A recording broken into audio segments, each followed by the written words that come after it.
যাই হোক, মূল প্রসঙ্গে আসি। তাহলে কোরআনুল কারীম আপনার আমার জন্য চিকিৎসা বললাম, কিন্তু কোথায় আমার মাথা ব্যথার চিকিৎসা, কোথায় আমার চোখের চিকিৎসা? কোরআন থেকে গবেষণা করলে এটাও পাওয়া যেতে পারে, কিন্তু আল্লাহ বলছেন কোরআন তোমাদের জন্য প্রেসক্রিপশন। তবে সব জায়গায় কোরআন ট্রিটমেন্ট করবে না। কোরআনের ট্রিটমেন্টের একটা মৌলিক জায়গা আছে, যেই জায়গায় ট্রিটমেন্ট করলে একটা মানুষ আদর্শ মানুষ হয়ে যেতে পারে। কোন জায়গা সেটা?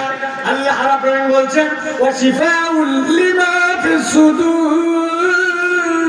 নবী আমার বলছেন ইযা সালুহাত সালুহাল জাসাদু কুল্লু ওয়া ইযা ফাসাদাত ফাসাদাল জাসাদু কুল্লু আলা ওয়া হিয়াল কলব। ও দুনিয়ার মানুষ, তুমি দেখতে কত সুন্দর, কত টাকাওয়ালা, দুনিয়ায় তোমার পজিশন কি, তোমার গায়ের রং কেমন, তোমার দুনিয়াতে স্ট্যাটাস কেমন, এগুলো একটা আল্লাহর কাছে কোনো ক্ষেত্রে মূল্যায়নের কারণ নাই।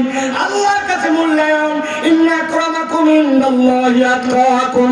তুমি আল্লাহকে কতটুকু ভয় করো, তোমার অন্তরটা কতটুকু আল্লাহমুখী হয়ে তৈরি হয়েছে। আল্লাহ নবী বলছেন তোমার অন্তর ঠিক, তোমার সব ঠিক, তোমার অন্তর ঠিক নাই, তোমার কিছু ঠিক নাই। অতএব কোরআন যেটা ঠিক করে, এমন ভাবে মানুষের অন্তর ঠিক করে সে যেন জান্নাতের সার্টিফিকেট পায়।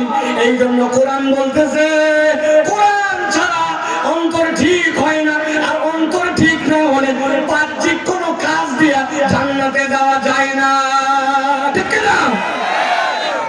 বাংলাদেশে অনেক প্লেয়ার ছিল, রাত্রেবেলা 70 রাকাত তাহাজ্জুদ ফাটাতো, ফজরের নামাজের পরে যাই নামাজ খুঁজতো, তাবলীগের ময়দানে সকলের আগে আখেরি মোনাজাতে বসে থাকতো, ভোটের শুরুতেই শাহজালালের মাজারে যেয়ে আগেই দোয়া করে শিরিক করতো। ছিল কিনা? ওই বেটিও তো মুসলমান নামদারি, কিন্তু ওই ইমান কি কাজ দিবে? এই জন্য আপনাকে আগে বুঝতে হবে, আপনাকে জান্নাতে যাওয়ার উপযুক্ত হলে কেউ সার্টিফিকেট দিতে পারে না, একমাত্র সার্টিফিকেট আপনাকে দিতে পারে কোরআন। আপনি কত লম্বা, এইটা আপনার কি ভাই জান্নাতে যাওয়ার জন্য কাজ দিবে? বাটু আপনি কাজ দিবেন, আপনার চামড়ার রং ধবধবা সাদা কাজ দিবে, আপনি কালির মতো কালো, আপনার কি এইটা জান্নাতে যাওয়ার ক্ষেত্রে বাধা হবে? জীবনে বহুত লম্বা মানুষ দেখছি আমি, বহু জায়গায় গল্প করি, কিন্তু একটা মানুষ দেখছি জীবনে লম্বা কাকে বলে। একবার হজে গেছি, হজে যাওয়ার পরে আমি তওয়াফ করতেছি, তা আমার আব্বা আমাকে অনেক আগে 2004 সালে প্রথম হজ যখন গেছি তখন আমাকে নসিহত করছে, হজের ময়দানে ব্যাপক ভিড় হয়, এক মানুষ আরেক মানুষের সাথে ঘুতা লেগে যায়, পায়ের সাথে পায়ের টক্কর লেগে যায়, খবরদার ঘুতা লাগলে পিছন দিকে তাকাবা না। কেউ ইচ্ছা করে লাগায় না, কিন্তু তুমি পিছনে তাকানো মানে জবাবদিহিতা তলব করা। ওই লোক তখন মনের মধ্যে কষ্ট পাবে, অনিচ্ছায় লাগাইছে, কিন্তু তার দিকে আমি তাকালাম।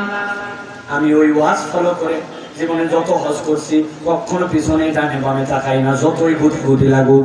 কিন্তু ওইবারে যাওয়ার পরে দেখি এক লোক খালি আমার গালের মধ্যে গুতা লাগা। সমস্যাটা হচ্ছে বাঙালি সব জায়গার গুতা সহ্য করতে পারে, দুই জায়গার গুতা সহ্য করতে পারে না। একটা হচ্ছে কেউ যদি গালে মারে তাহলে মুসিবত আছে, আর 2 নম্বর যদি গেডি ধরে তাহলে আর সহ্য করা যায় না। বলে তুই মারবি মার, আমার পাছায় মার, ঘাপ ধরলি কেন? কথা ঠিক না? সব জায়গার আঘাত সহ্য হতে পারে, গালের আঘাত কিন্তু সেনসিটিভ। এখন আমি তো আপ করতেছি, ওই লোক খালি আমার ঘুটায়। অনেকক্ষণ পরে চিন্তা করছি কিছু বলবো না, কিন্তু যেই লোক আমাকে এত ঘুটায় ওই লোকের অন্তত চেহারাটা দেখি। ডান দিকে ঘুরে তাকাইছি, তাকায় দেখি লোক নাই, কিন্তু আমাকে ঘুটায়। খানিকক্ষণ পরে খেয়াল করে দেখি লোক আছে, কিন্তু যেই লোক আমাকে ঘুটায় আমি তাকানোর পর ওর পেট দেখতে পাই, মুখ দেখতে পাই না। মাথা উঁচু করে দেখি আমার থেকে 2.5 হাত উঁচু। ওই লোক আসলে আমার ঘুটাই না, ওই লোকের তুলনায় আমি এত বাটু, ওই স্বাভাবিক হাতে আমার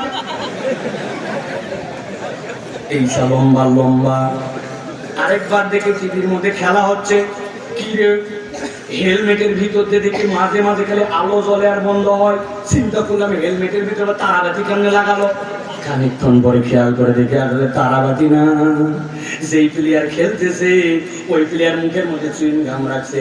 মাঝে মাঝে যখন চুইং গাম চাবায় তখন দাঁত দেখা যায়, বাকি সময় অন্ধকার। ওয়েস্ট ইন্ডিজের প্লেয়ার প্রিয় ভাইরা, আমি আপনাদের বুঝ দেওয়ার জন্য বললাম, দুনিয়ায় আপনি কত ধলার, কত কালা, কত লম্বার, কত খাটো, এইগুলো আপনার জান্নাতে যাওয়ার কারণ অথবা বারণ নয়।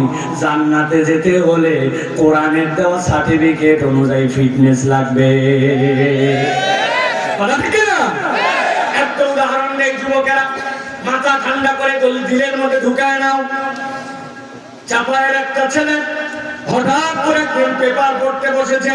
পেপার পড়তে পড়তে হঠাৎ করে খেয়াল করে দেখে পেপারের মধ্যে বাংলাদেশ সেনাবাহিনী একটা অ্যাডভার্টাইজমেন্ট দিয়েছে। লেখা আছে সেকেন্ড লেফটেন্যান্টে কমিশন র্যাঙ্কে সেনাবাহিনীতে লোক নিয়োগ দেওয়া হবে। যদি আপনি সেনাবাহিনীর সৈনিক পদে ঢোকেন, সারা জীবন যত আপনি কমিশন পান, যত আপনি প্রমোশন পান, আপনার প্রমোশনের শেষ হচ্ছে ওয়ারেন্ট অফিসার।